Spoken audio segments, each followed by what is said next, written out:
Takísli gjaldeyrishöftin voru afnumin í vikunni. Öll fjármagnshöft á einstaklinga, fyrirtæki og lífeyrissjóði verða afnumin með nýjum reglum Seðlabankans gjaldeyrismál en breytingarnar taka gildi á miðnætti annað kvöld. Fyrir venjulegt fólk því það stuttu máli að það getur til dæmis keypt sér húsnæði í útlöndum án vandræða. Ólíkt því sem gengur og gerist í Reykjavík þar sem venjulegt fólk getur alls ekki keypt sér húsnæði án vandræða. Þetta því jákvætt eða eitthvað. Íslendingar tóku þátt í kvennaþingi Sameinuðu þjóðanna í New York í vikunni. Þorsteinn Víglundsson félags- og jafnréttismálaráðherra flutti ræðu á þinginu og miðlaði reynslu Íslands í jafnréttismálum. En 3 daga skeggið hans Þorsteins var ekki það íslenskasta á svæðinu. Það ástæða til að vara viðkvæma við þessu myndbandi frá ráðstefnunni sem vakti talsverða athygli í vikunni.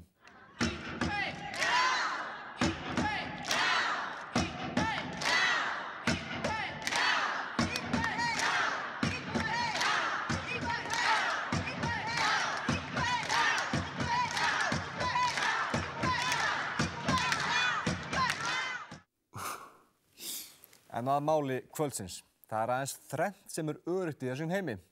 Vatn blautt, Svala Björgvins að fara að negla þetta í Úkraínu og frumvarp að leyfa sölu á áfengi í matvöruverslunum tekin fyrir á Alþingi á hverju einasta kjörtímabili. Frumvarpið sem liggur nú fyrir umdeilt og ef það verður einhvern tímann greitt það atkvæði óvíst hvort það verði samþykkt. Frumvarpið svo umdeilt að meira segja brugghús klofin í málinu. Samkvæmt umsögnum sem var borist allsherjar- og menntamálanefnd brugghúsið steðji fylgjandi frumvarpinu á meðan kaldi leggst gegn því. En í þessari sérstöku útgáfu af fréttum vikunnar komst okkar eigin Berglind Festival að því að áfengi kannski ekkert langt frá því að vera selt í matvöruverslunum. Við skiptum yfir til Berglindar sem stödd á Hellu.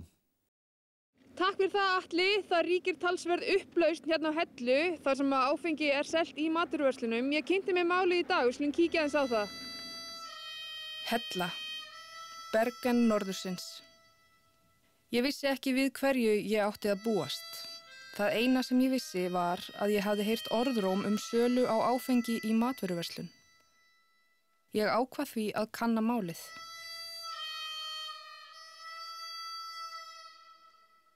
Seljið þið áfengi hér? Það bara hérna hliðin á. Ég vínbúð. Hérna bara.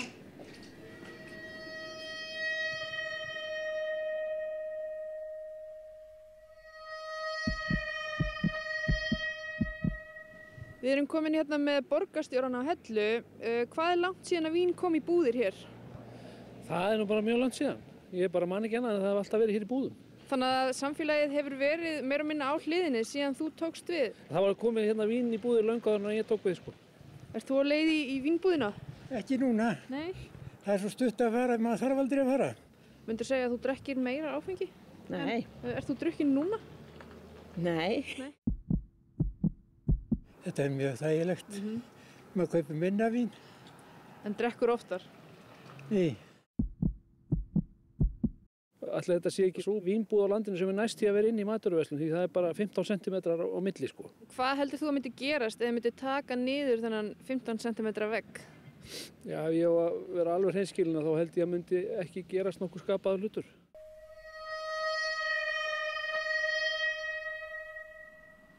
En hvað með börnin? Það nú með þessi blessu börn að það bara hlutverk okkar foreldra að sjá að ala þau upp og leiðbeina þeim og við þurfum að gera það í þessum efnum eins og öðrum. Hefur alltaf verið svona greitt aðgengi að áfengi síðan þú manst eftir þér? Drekkur þú áfengi oft í viku? Já, stundum. Drekkur þú áfengi oft í viku? Já. Ert þú drukkin núna? Já.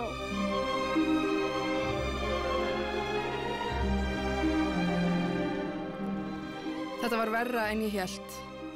Ekki nóg með það að áfengið væri eiginlega inni í versluninni, þá var starfsmaðurinn fullkomlega meðvirkur gagnvart ástandinu.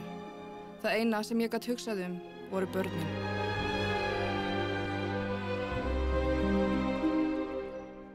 Finnst þér eins og þitt samfélag hafi brugðist þér? Já, já. En hvernig finnst þér að eiga ekki framtíð? Bara allt í lagi. Myndi það hjálpa til að færa vínbúðina? Já! Er ríkisstjórnin vanhæf?